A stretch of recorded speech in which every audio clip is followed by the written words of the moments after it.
Легенды современной трактовки в поселке Агинское прошла премьера первого в России Монголии этномюзикла на бурятском языке. Постановка стала частью репертуара Национального театра песни и танца «Амарсен». О том, как это было, расскажут мои коллеги. Артисты Национального театра песни и танца «Амарсен» представили на суд зрителей спектакль «Хухо Намжил». Это первый бурятский этномюзикл по легенде о Маринхуре. Он создан в рамках федерального проекта «Театры малых городов».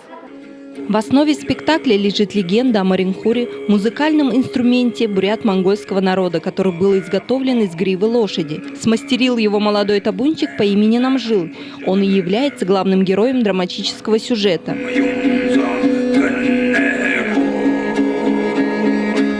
Национальный театр песни и танца «Амарсен» участвует в федеральном проекте «Театры малых городов» уже 5-й год. За счет средств программы учреждение поставило спектакль «Хухо Намжил» по произведению забайкальского писателя Григория Кобякова «Кони пьют из Кирулена». В мюзикле сделали синтез разных жанров, звучание разных инструментов.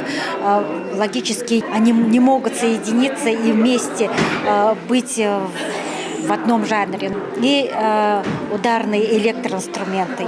Есть электрогитара, у нас есть и саксофоны в купе нашими народными инструментами. Вся эта постановка осуществилась при совместной работе наших артистов. Они сами писали музыку, они сами сочиняли песни, и сами они и исполняют.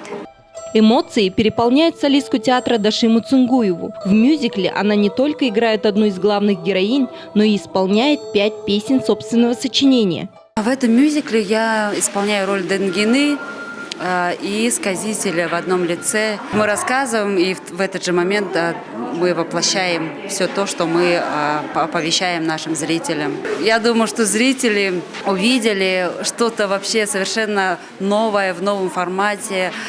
Талантливый молодой режиссер Олег Юмов специально приехал из Бурятии для постановки мюзикла. У него большой опыт режиссерской работы в театрах Москвы, Новосибирска, Красноярска, Челябинска, Омска, Екатеринбурга, Абакана, Южно-Сахалинска и соседней Монголии. Когда я жил в Монголии, то есть в Хухо Намжил, мы хотели тоже мюзикл делать, но по разным обстоятельствам не получилось. Но, видимо, такова судьба, что ли, что он именно здесь должен был появиться. Виртуозная игра музыкальных инструментов, грациозные танцевальные движения, элементы анимации – все это переплелось непринужденно. А для восприятия зрителями полной картины были специально сшиты стилизованные фантазийные костюмы. После прочтения сценария и после того, как мы раскидали, что будет, у кого какая роль, кто будет фоном, кто будет основным героем на сцене, сразу представилось, что вся история будет вырастать вокруг танцоров, наверное, да, и они будут самые яркие иметь наряды и костюмы. Мы хотели, чтобы полностью все участники были в стиле, одеты нашего представления. Мне очень понравился спектакль «Хухо Намжил». Я пришел сюда по Пушкинской карте. Мне очень понравились костюмы и их песни. В будущем постановку планируют показать в Бурятии, Калмыкии, Тыве, а также в Иркутской области, так как Маринхур является распространенным инструментом в этих местностях. И люди, проживающие там, знают о нем не понаслышке. Арюна Карасал, Жаргал Жапов, Бальжинима Циденов, Вести Чита.